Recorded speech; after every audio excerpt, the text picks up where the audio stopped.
In this video, we'll start worksheet 2 of parallel lines. See the first question. L is parallel to M. P is perpendicular to L. मतलब यहाँ 90 है. और Q is perpendicular to M. मतलब यहाँ 90 है. तो show that P is parallel to Q. तो सबसे पहले जब L और M पैरेलल दे दिया, इसका मतलब यहाँ 90 है तो यहाँ भी 90 होगा, कॉरस्पॉन्डिंग एंगल्स. फिर P और Q को पैरेलल दिखाना है तो हम लोग बोलेंगे angle D plus angle C 90 plus 90 180. Also they are on the same side of the transversal, therefore P must be parallel to Q. इसी चीज़ को लिखेंगे. सबसे पहले फिगर कॉपी में ड्रॉ करना, उसके बाद given L parallel to M, therefore angle B equals to angle C, which implies angle C भी हो गया 90 degree. Now angle D plus angle C equals to 90 plus 90 180. Also they are on the same side of the transversal.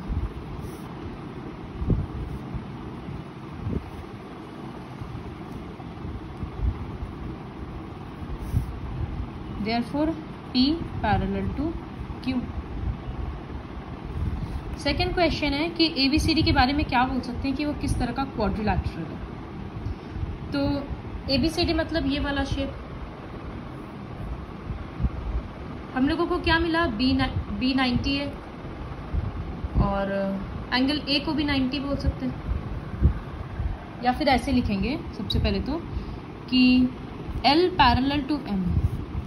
अगर L M से parallel है तो book से match करना कि CD भी पैरेलल होगा AB से, क्योंकि L का पार्ट ही तो है CD.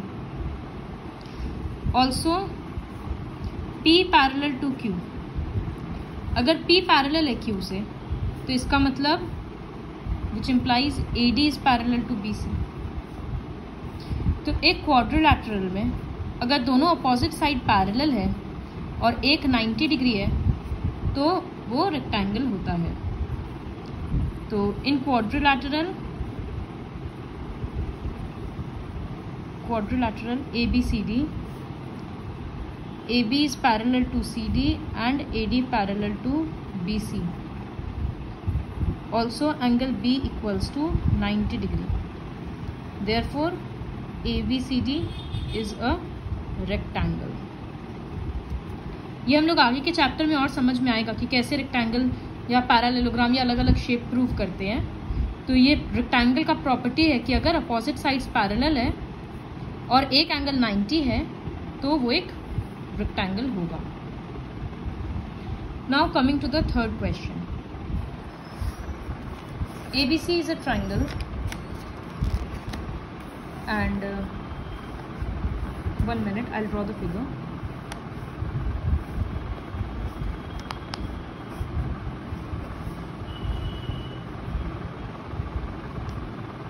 फर्स्ट में हम लोगों को प्रूव करना है BP parallel to AD.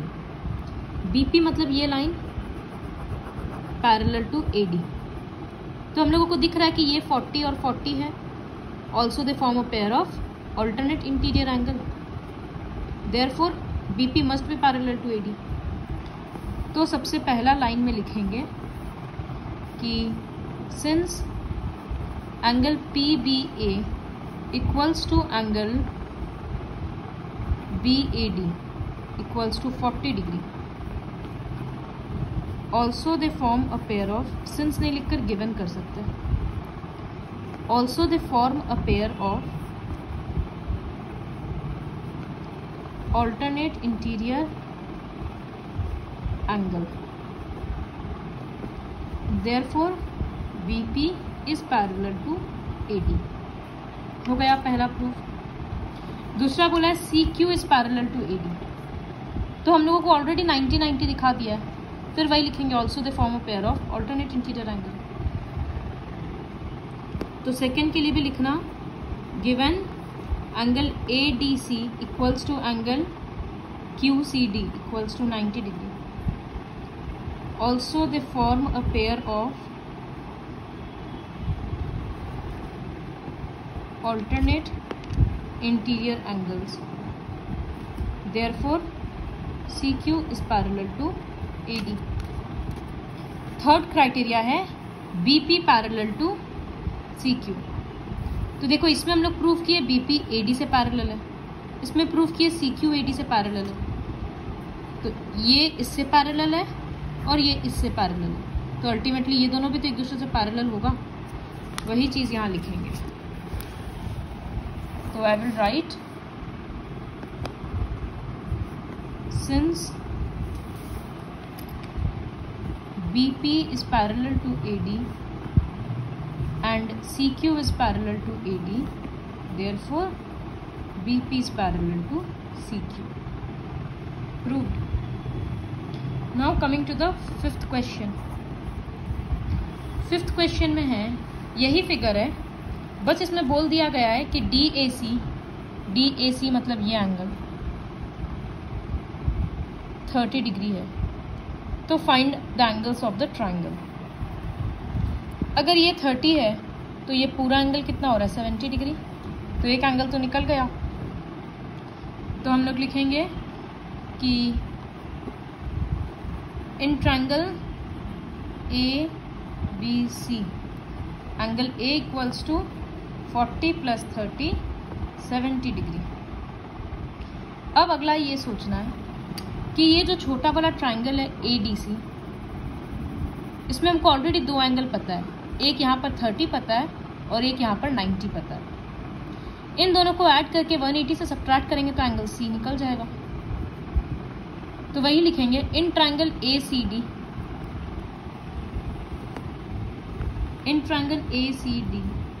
Angle ACD equals to 180 minus 30 + 90 degree, तो 30 + 90 डिग्री, 180 माइनस 120 डिग्री 60 डिग्री. फिर लिखना इन ट्राइंगल ABC, ये ट्राइंगल मिल गया 70, ये एंगल मिल गया 60, ऐड दोनों को करेंगे और 180 से सब्ट्रैक्ट करेंगे तो एंगल ABC निकल जाएगा. तो ऐसे ही लिखना in triangle ABC angle ABC equals to 180 minus 70 + 60. फिर वैसे आंसर निकाल के दिखाना. तो हो गया ट्राइंगल का एंगल A भी निकल गया, एंगल C भी निकल गया और एंगल B भी निकल जाएगा. Now coming to the fourth question. Now the fourth question is of constructions, so you have to use your compass.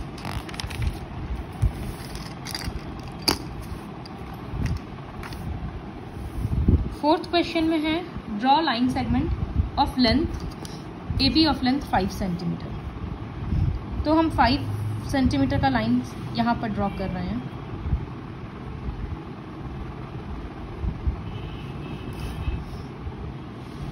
ये ड्रॉ हो गया. I am drawing free hand because I have to make the video, but तुम लोग scale use करना.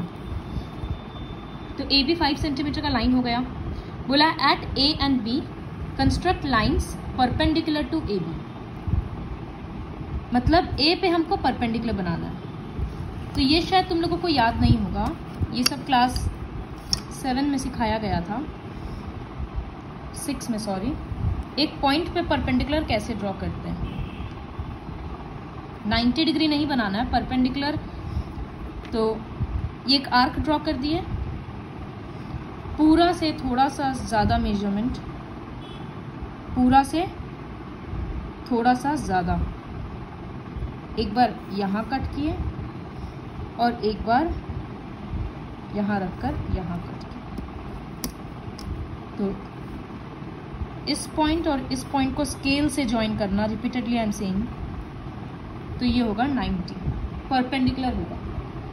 तो A पे perpendicular construct हो गया. कन्वीनियंस के लिए हम लोग यहाँ पर भी बढ़ा सकते हैं ताकि समझ में आ जाए दूसरा पॉइंट कहाँ रहेगा. इसी तरह से B पे परपेंडिकुलर ड्रॉ करना है. तो ये रहा B, एक आर्क ड्रॉ करेंगे.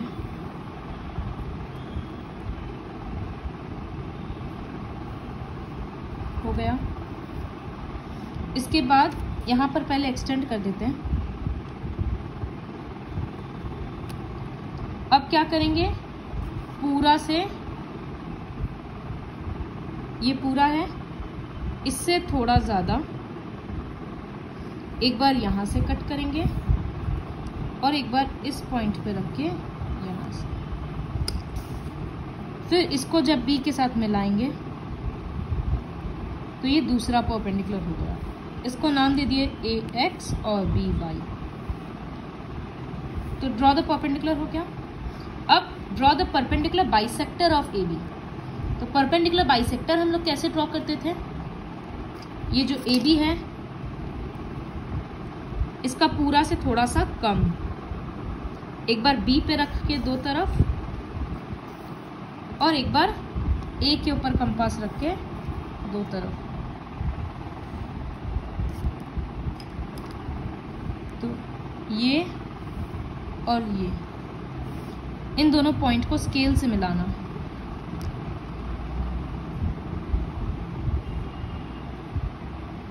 तो यहाँ पर परपेंडिकुलर है मतलब 90 है, यहाँ परपेंडिकुलर है मतलब 90 है, ये परपेंडिकुलर बाइसेक्टर है मतलब 90 है। तो अब क्या बोलेंगे? क्वेश्चन में पूछा आर द 3 लाइन्स पैरेलल, क्या ये तीनों लाइन पैरेलल है? हाँ है। Justify your answers.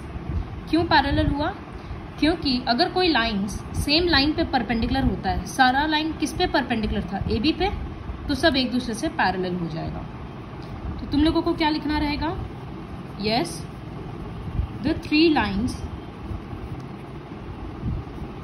Are parallel to each other. Reason? Because they are perpendicular to the same line। Same line पे अगर परपेंडिकुलर होता है तो वो एक दूसरे से पैरेलल होता है। तो परपेंडिकुलर बाइसेक्टर तो ड्रॉ करना आता था। एट अ पॉइंट पे कैसे परपेंडिकुलर ड्रॉ करते हैं? उस पॉइंट पे कंपास रख के एक आर्क ड्रॉ करो, फिर पूरा से थोड़ा सा ज़्यादा, जनरली हम लोग हर जगह पूरा से कम लेते हैं, लेकिन यहाँ पर पूरा से थोड़ा सा ज़्यादा रख के 2 बार कट करना है। उसी तरह से यहाँ भी करना है। So complete this worksheet. Now I will start worksheet 3 also in this video. So worksheet 3 is very easy. See, इसमें हम लोगों को सिर्फ लाइन सेगमेंट्स को डिवाइड करना है। जैसे पहला क्वेश्चन में है कि divide the line segment into 6 equal parts. एक लाइन सेगमेंट है A B equals to 5 centimetre. तो सपोज तुम लोग स्केल से ड्रॉ करना, हम ऐसे ही कर दे रहे हैं। A B equals to 5 centimetre हो गया। अब इसको 6 इक्वल पार्ट में डिवाइड करना है। तो डिवाइड कैसे करेंगे? सबसे पहले हम यहाँ पर एक एक्यूट एंगल बनाएंगे।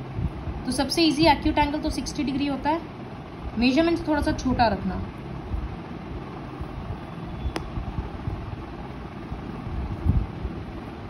तो एक 60 डिग्री बन गया।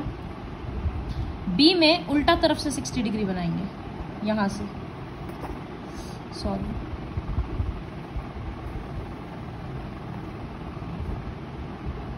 तो ये 60 बन गया। अब क्या करेंगे? दोनों लाइन को थोड़ा एक्सटेंड करेंगे। इसको भी स्केल से करना। ये रहा, और इसको करेंगे ऐसे। अब कितना इक्वल पार्ट्स में कट करना है? 6 इक्वल पार्ट्स में। तो हम इसमें 6 यूनिट्स कट करेंगे। कैसे कट करेंगे? स्केल रख देंगे और हर 1 सेंटीमीटर के डिस्टेंस पे एक डॉट दे देंगे। जैसे 0 से स्टार्ट कर रहे हैं तो 1 सेंटीमीटर पे एक डॉट, 2 पे एक डॉट, 3 पे एक डॉट, इस तरह से करेंगे। तो ये हो गया 6 डिवीजन। तो सबसे पहले जो डॉट था उसको नाम देंगे A1। फिर दूसरा डॉट यहाँ था, इसको A2।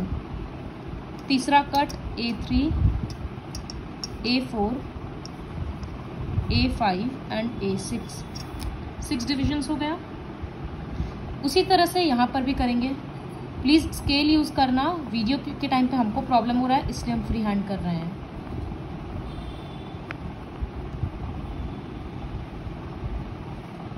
B6 तक हो गया। Now you have to match the lines. कैसे ड्रॉ करेंगे? A6 को B के साथ मिलाना है, डॉटेड लाइन देकर स्केल से मिलाना। फिर A5 को B1 के साथ मैच कर दो, A5 एंड B1।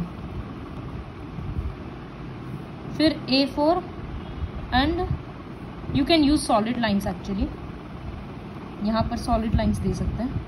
A4 को B2 के साथ, A3 को B3 के साथ and go on like this. तो A बचा और लास्ट में B6 बचा। देखो जहां जहां इंटरसेक्ट हुआ है वहां वहां लाइन नाम दे देते हैं, P Q R S T। अब देखो काउंट करो कितना सारा डिविजन हुआ। ये रहा एक डिवीजन, ये रहा 2, 3rd, 4th, 5th and 6th। तो हो गया ना, AB equals to AB 6 parts में डिवाइड हो गया। So this is how you will do the division. तो जितना पार्ट्स बोलेगा, 4 पार्ट्स बोलेगा तो 4 A4 तक जाएगा और B4 तक जाएगा। 5 पार्ट्स में बोलेगा तो A5 और B5 तक जाएगा, और ऐसे एंड पॉइंट्स को बस ज्वाइन कर देना। तो ये हो गया। इसी में जैसे नेक्स्ट क्वेश्चन है, draw line segment of length 6.4 centimetre, divide it into 4 parts. तो A4 और B4 तक देंगे। What is the length of each part? तो लेंथ ऑफ ईच पार्ट जैसे वहां पर 6.4 है, उसको तुम लोग स्केल से देखोगे तो थोड़ा सा इधर उधर आ सकता है। तो बेटर क्या करेंगे, 6.4/4 कर देंगे। वो समझ में आ रहा है 1.6 सेंटीमीटर। तो लिख देना length of each part equals to 1.6 centimetre. इस क्वेश्चन के लिए नहीं बोला, ये क्वेश्चन नंबर 2 के लिए बोला है। पहले ऐसे ही करके दिखाएंगे, उसके बाद लिख देंगे। फिर एक 2 क्वेश्चन और दिखाएंगे। तो एक नेक्स्ट क्वेश्चन है इसमें, सपोज क्वेश्चन नंबर 3, एक लाइन सेगमेंट ड्रॉ करना है। तो 5.5 सेंटीमीटर हम ड्रॉ कर दिए। अब इसको डिवाइड करना इन द रेशियो 2:3। तो ये रेशियो वाला क्वेश्चन कैसे करते हैं? 2:3 रेशियो है, तो 2 + 3। पहले तो यहाँ पर AB नाम दिए, और वैसे ही करेंगे जो मैं कंपास से 60 डिग्री बनाकर ऐसे लाइन एक्सटेंड करेंगे, और उल्टा तरफ में 60 बनाकर ऐसे लाइन एक्सटेंड करेंगे। अब 2 + 3 5 होता है, तो यहाँ पर 5 कट्स करो, A1, A2, A3, A4 और A5। A1, A2, फिर यहाँ पर भी वैसे ही होगा, B1, B2, B3,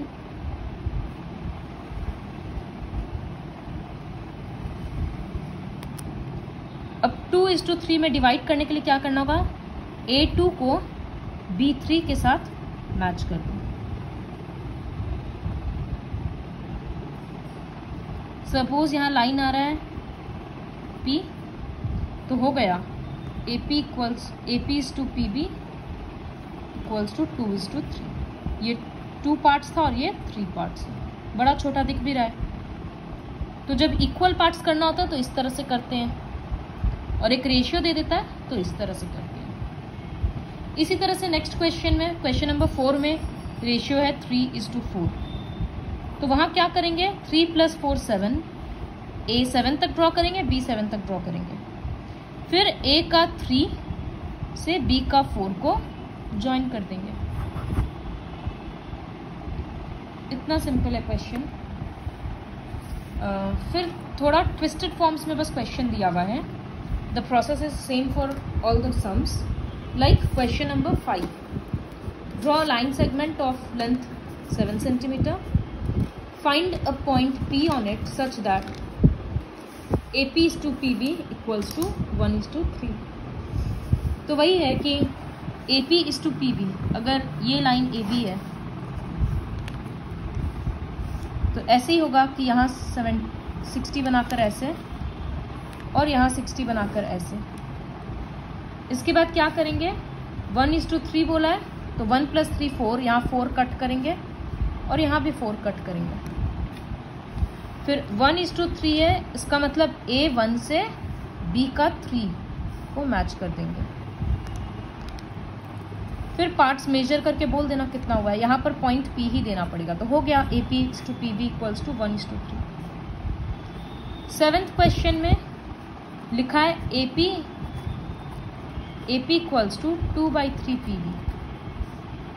PB जब इधर आएगा तो AP/PB = 2/3।